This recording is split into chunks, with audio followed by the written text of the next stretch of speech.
Alors, nous allons voir les 27 manifestations, les 27 bienfaits. J'ai regroupé ça ensemble, que ce soit les bienfaits, que ce soit les avantages, que ce soit les qualités, que ce soit les manifestations du Saint-Esprit. Je les ai regroupés ensemble en 27 catégories. Et une fois encore, cette liste n'a pas la prétention d'être exhaustive, d'être complète. Vous pourrez la compléter selon que Dieu vous donne l'inspiration, selon que vous vous plongez dans la lecture de la parole de Dieu. Voilà donc comment nous irons pas à pas. Alors, je commence par le premier point.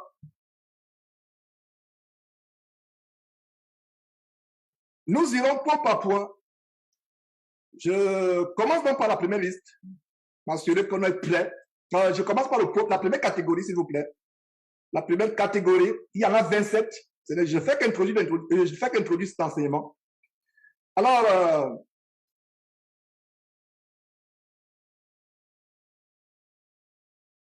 le premier aspect, donc il y a 27 qualités, avantages, bienfaits, manifestations du Saint-Esprit que j'ai énumérées. Et en passant, une manifestation du Saint-Esprit peut être en même temps aussi une qualité du Saint-Esprit, en même temps peut aussi être un avantage, un bienfait. Et une qualité du Saint-Esprit peut aussi être un avantage ou un bienfait. Donc, l'enseignement, c'est quoi? C'est les 27 points qui montrent les qualités, les bienfaits, les avantages du Saint-Esprit. Alors, le premier point est que le Saint-Esprit, donc le Saint-Esprit est un esprit de sagesse et d'intelligence divine. Nous allons revenir davantage là-dessus. Donc, le Saint-Esprit est un esprit de sagesse et d'intelligence divine. 2, le Saint-Esprit nous donne une sagesse et une intelligence extraordinaire, supérieure à celle du monde. On va voir ça à la lumière des versets. Donc, 3, le Saint-Esprit est un esprit de force qui nous rend forts et nous aide dans nos faiblesses. Ça, c'est en troisième position. Ça, c'est en troisième position. En quatrième position,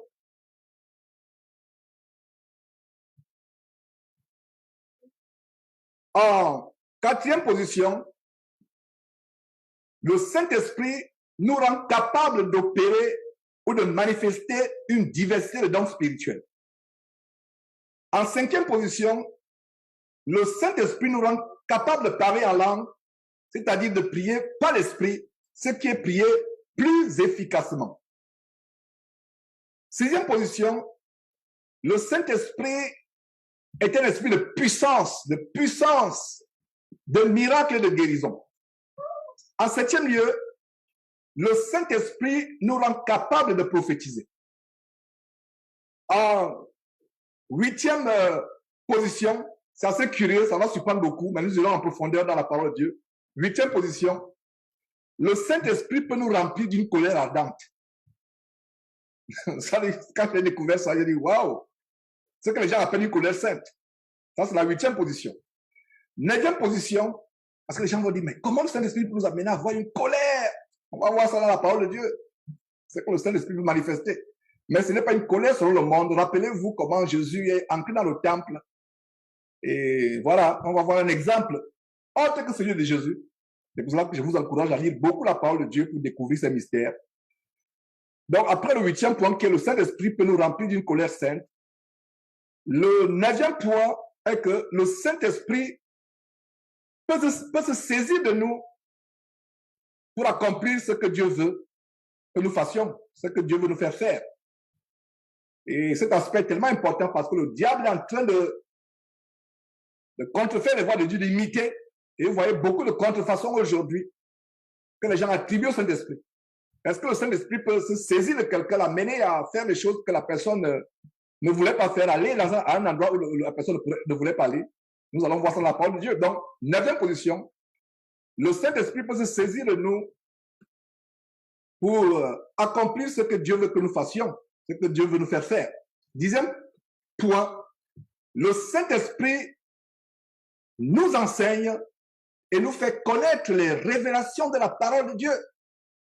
11e point, le Saint-Esprit nous rend capables de prêcher la parole de Dieu avec un zèle débordant. 12e point, le 12e point est curieux pour beaucoup de personnes, mais c'est vrai. Le Saint-Esprit chasse nos ennemis. Nous allons voir cela. À la lumière, tout ce que vous énumérez est appuyé par les versets bibliques. C'est le but de cet enseignement. Donc, 12e point, le Saint-Esprit chasse nos ennemis. 13e point, le Saint-Esprit est un esprit de vie et de résurrection. 14e point, le Saint-Esprit est un esprit de révélation des choses cachées ou des choses mystérieuses. 15e point, le Saint-Esprit peut nous transporter ou nous enlever d'un endroit à un autre. Voilà comment les pasteurs vampires se sont infiltrés avec les doctrines de démons telles que la sortie astrale. Mais ce que je vais vous montrer, ça n'a rien à voir avec la sortie astrale, avec le vampirisme, le voyage astral, la sortie du corps. Mais c'est des choses bibliques que Dieu nous donne que Dieu peut nous donner d'opérer. Et je me ferai le devoir de vous montrer la différence avec la parole de Dieu. La différence.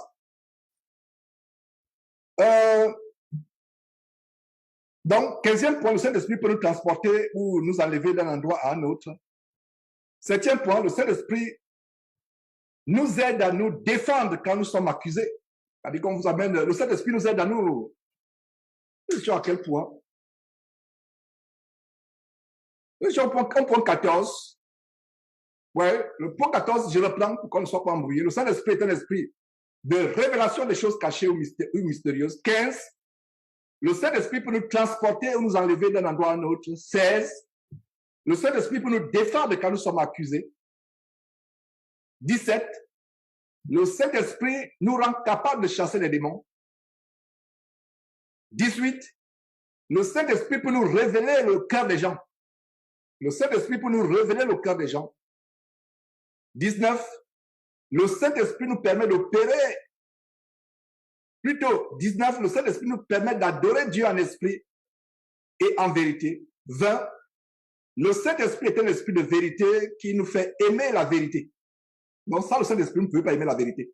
C'est un esprit de vérité. Pourquoi les gens aiment le monde? Pourquoi les gens n'aiment pas la parole de Dieu? Parce qu'ils ont l'esprit du monde qui les amène à aimer le mensonge. Pourquoi les gens aiment le mensonge? Parce qu'ils ont l'esprit du monde, l'esprit du diable qui les amène à aimer le mensonge. Le monde est sous le mensonge.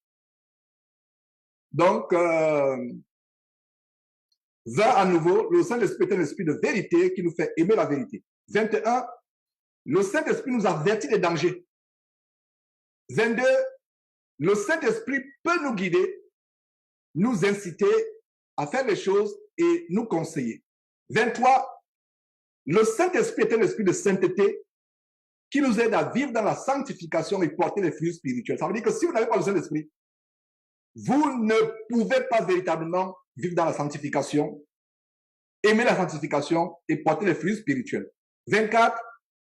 Le Saint-Esprit nous permet d'être corporellement le temple de Dieu ou d'être une habitation de Dieu.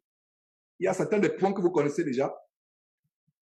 Donc, 24e point, le Saint-Esprit nous permet d'être corporellement le temple de Dieu ou une habitation de Dieu. 25e point, le Saint-Esprit est un esprit d'affranchissement de l'esclavage. On a vu la dernière fois, dimanche passé, par exemple, l'esclavage de la drogue, de la cigarette, de la boisson et même de la nourriture. Donc, le Saint-Esprit est un esprit d'affranchissement et d'esclavage, de l'esclavage. Le Saint-Esprit est un esprit d'affranchissement de l'esclavage. Autant pour moi. 26, le Saint-Esprit nous rend capable d'expérimenter la vraie joie et le vrai bonheur. Vous pouvez avoir tous les problèmes du monde. Vous pouvez vivre dans la misère la plus extrême du monde. Mais vous avez une joie que ceux qui ont l'argent, les richesses, les trésors du monde n'ont pas. Vous avez un bonheur qu'ils n'ont pas. Et cela est rendu capable par le Saint-Esprit. 27e point et dernier point pour cet enseignement. La liste ne s'arrête pas au 27e point, mais pour cet enseignement, 27e point. Le Saint-Esprit nous atteste que nous sommes enfants de Dieu. Que nous sommes enfants de Dieu. Donc, voilà, mes frères, les 27 points qui feront l'objet de cet enseignement. Et il va sans dire il va sans dire que ces points peuvent faire l'objet chacun d'un enseignement. C'est pour là que j'irai au pas de course. Ça peut faire l'objet d'un enseignement. Et voilà donc les 27 points qui sont énumérés, les bienfaits de cet esprit. Donc, nous irons point par point. Et avant d'aller point par point, je vais vous dire une chose. Quel ne devrait donc pas être notre engouement de connaître le Saint-Esprit, de la voir dans nos vies? Et le but de cet enseignement est, pour ceux qui n'ont pas encore reçu le Saint-Esprit, de désirer ardemment recevoir le Saint-Esprit. Et pour ceux qui ont déjà reçu le Saint-Esprit, de faire attention pour ne pas l'attrister, pour ne pas l'affliger. Donc, je reprends les 27 points que je vais exposer avec vous aujourd'hui ont un double but. Un but pour ceux qui n'ont pas encore reçu le Saint-Esprit et un but pour ceux qui ont déjà reçu le Saint-Esprit. Alors, pour ceux qui n'ont pas encore reçu le Saint-Esprit, cet enseignement vous amènera à désirer ardemment recevoir le Saint-Esprit, à prier. Beaucoup de chrétiens se préoccupent à être baptisés d'eau. C'est pas mauvais, parce que le baptême d'eau est important. C'est le symbole, c'est la manifestation de notre repentance.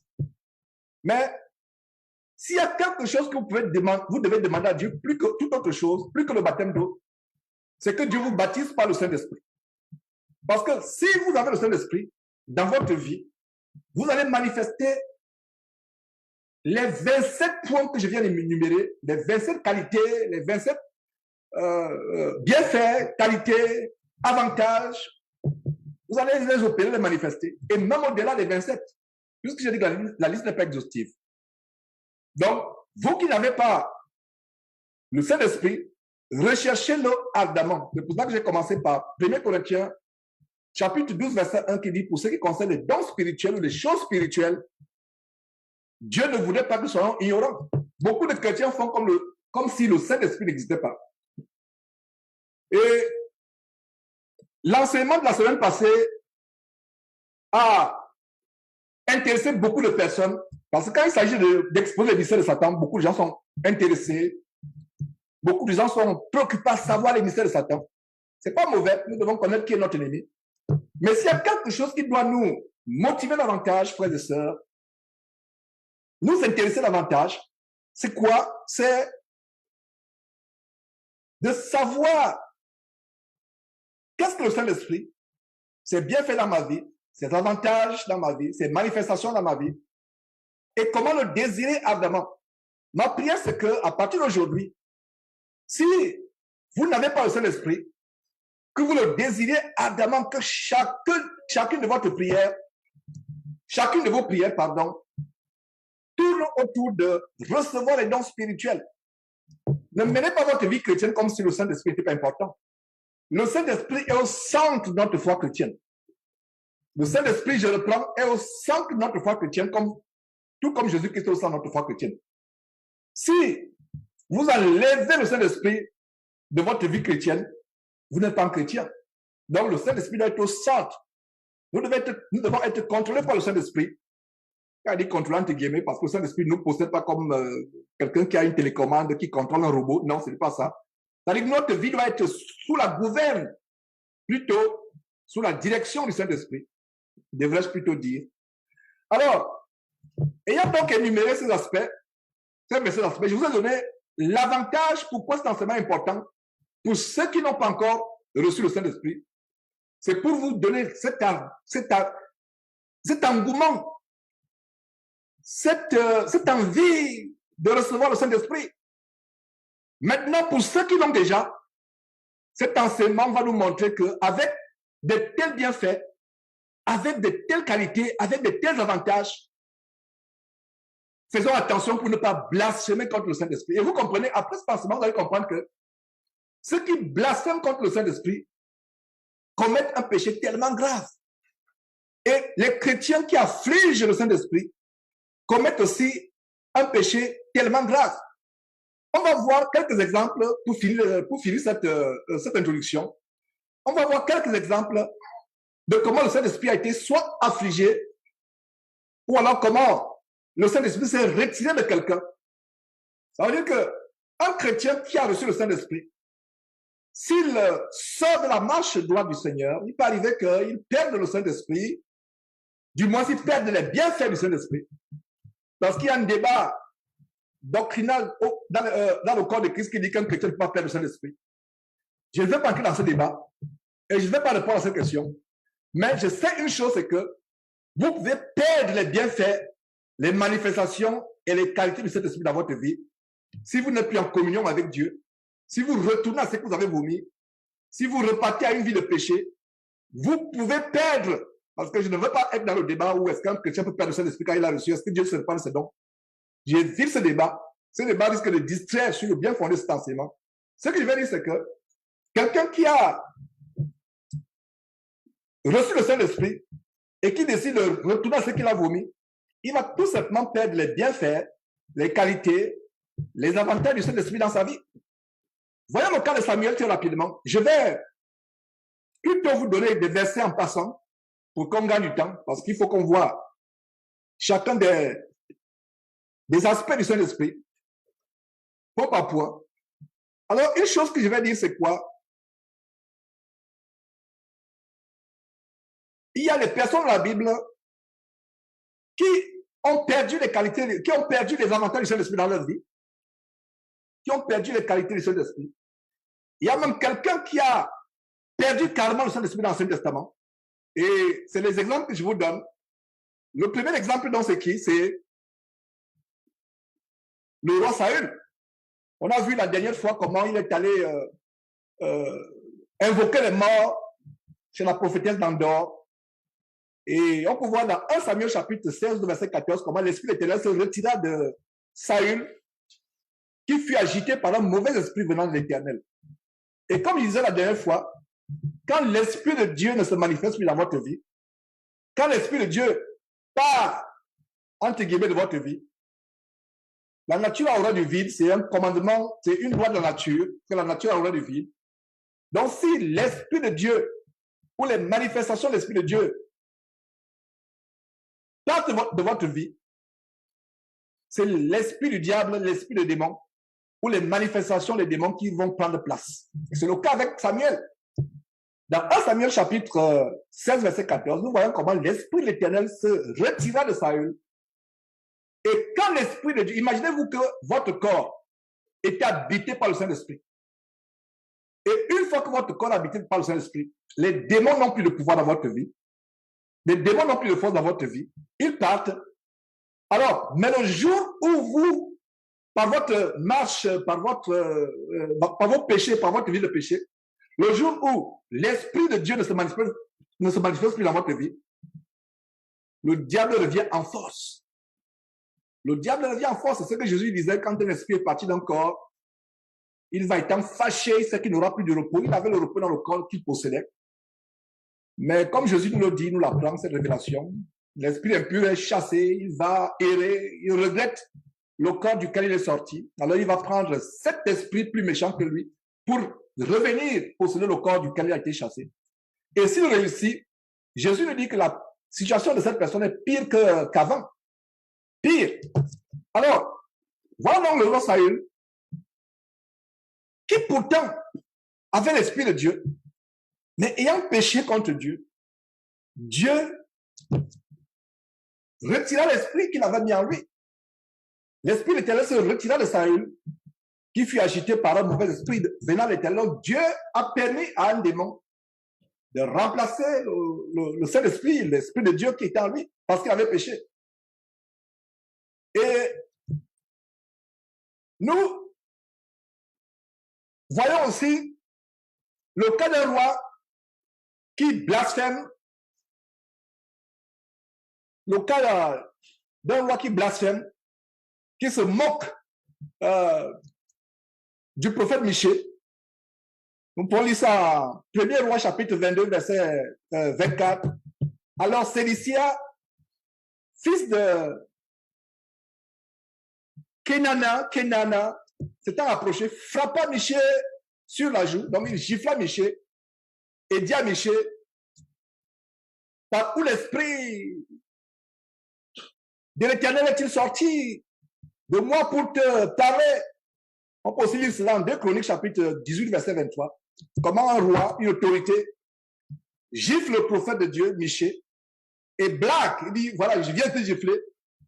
Et maintenant, dis-moi, où l'esprit de terreur est sorti de moi pour te parler, dis-le-moi. C'est une manière de le narguer, de le tourner en dérision. Et vous savez quoi?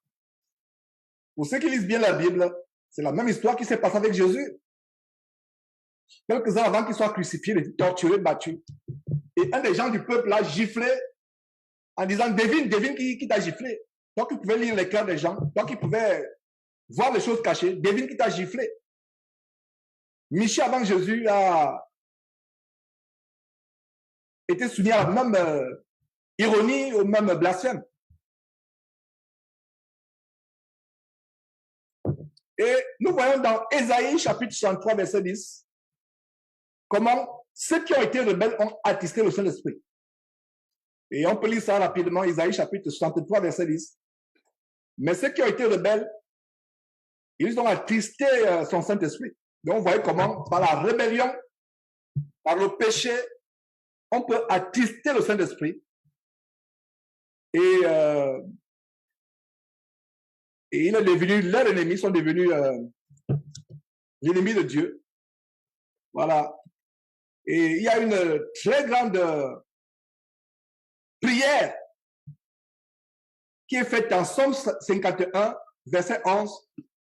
Somme 51, verset 11, où le psalmiste dit, il prie Dieu en disant, ne me retire pas loin de ta face, ne me retire pas ton Saint-Esprit.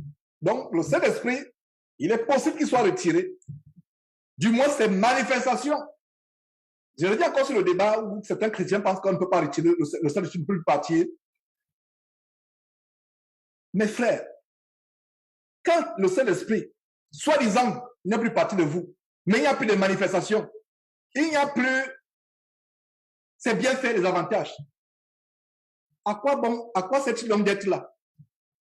C'est comme quelqu'un peut dire, le courant électrique ne sera jamais retiré de ma maison.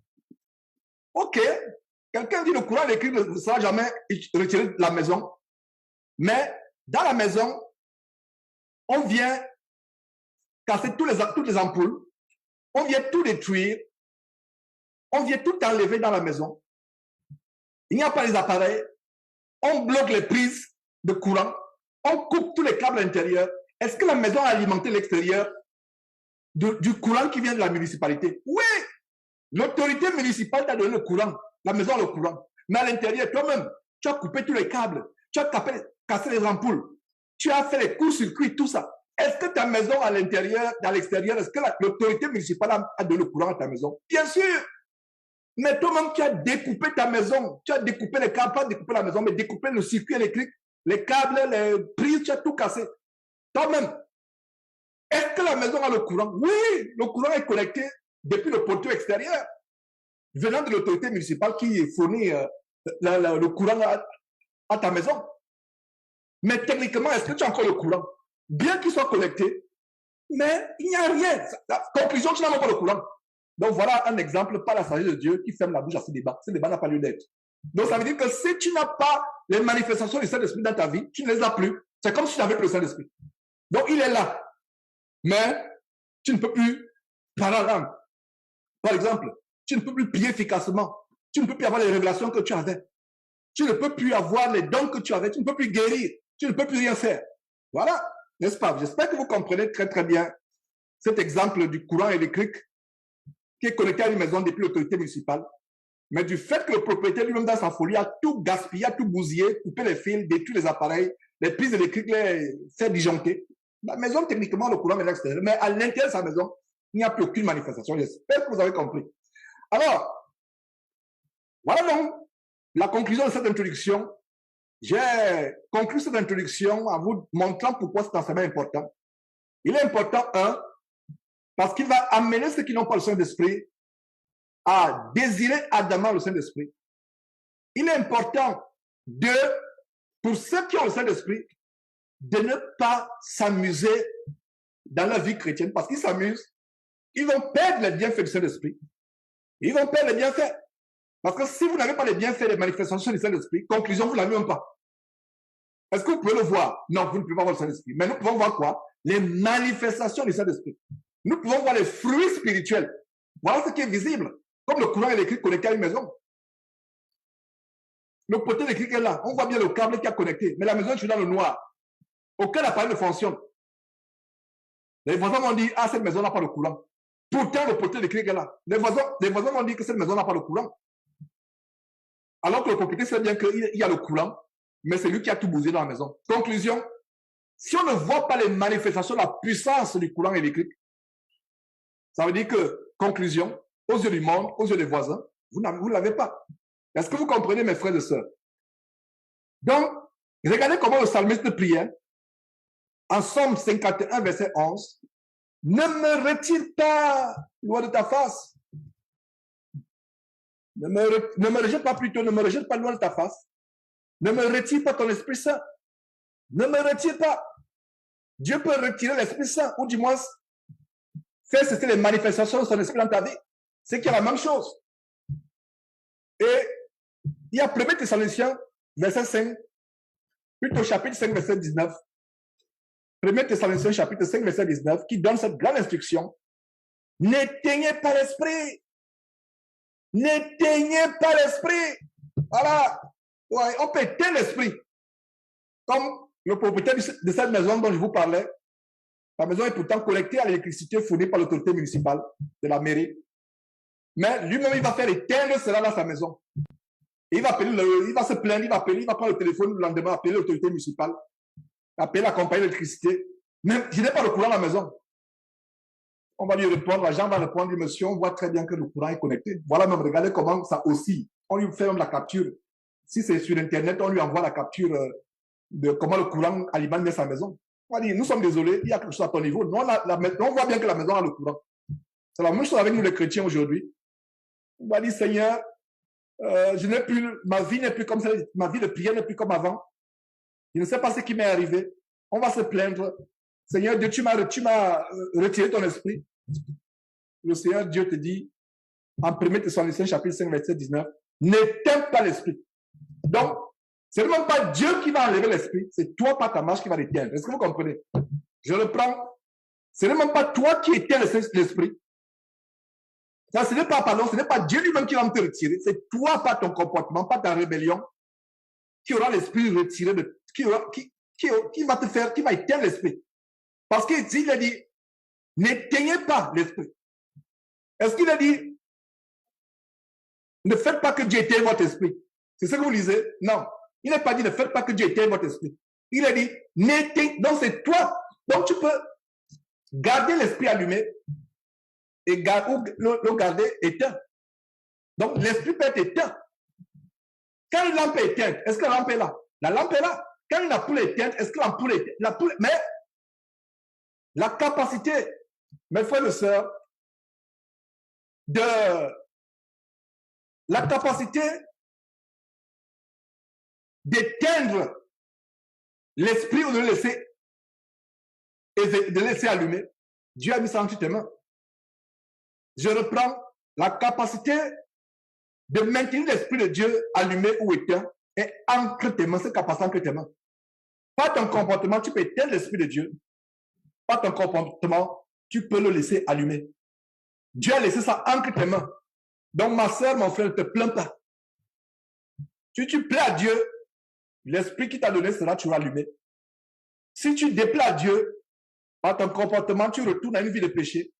Lui-même va te laisser dans ta rébellion, dans les gardes. Il va te regarder. Il va voir comment c'est toi-même qui es en train d'éteindre cet esprit. Comme les 10 vierges, la parabole de Matthieu chapitre 25. 10 vierges folles, 10 vierges totales, 5 étaient folles, 5 étaient vierges. Est-ce que c'est Dieu ou l'époux qui aidait les 10 vierges à conserver la lampe allumée? Non, c'est elles-mêmes. 5 ont conservé la lampe allumée. 5,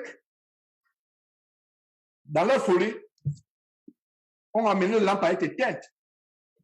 Ça, c'est le genre d'enseignement que les chrétiens doivent connaître et recevoir. J'avoue que ce genre d'enseignement est avancé pour beaucoup. C'est pour ça que ma prière est que dimanche prochain, nous retournons au B.A.B.A. Parce que ces genres d'enseignement peuvent être tellement avancés. C'est la nourriture solide pour beaucoup. Mais c'est important d'enseigner ces choses. Ça fait aussi partie des bases, des rudiments. Donc, si cet enseignement est compliqué, commencez d'abord par vous préoccuper à fuir le péché. Là, c'est le B.A.B.A. Vous éloignez de votre vie passée. Vous détournez de ce qui déplaît à Dieu. Voilà les B.A.B.A. de la vie chrétienne. Les B.A.B.A. de la vie chrétienne.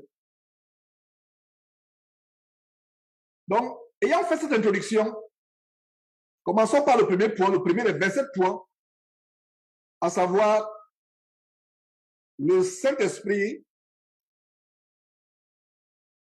est un esprit de sagesse et d'intelligence. Donc, on va voir plusieurs versets. Je vais les lire en passant, très rapidement, pour qu'on gagne du temps.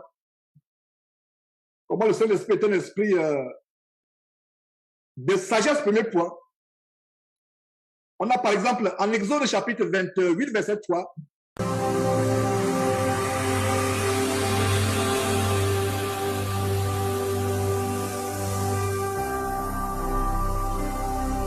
Jésus-Christ TV, vous connaîtrez la vérité et la vérité vous affranchira.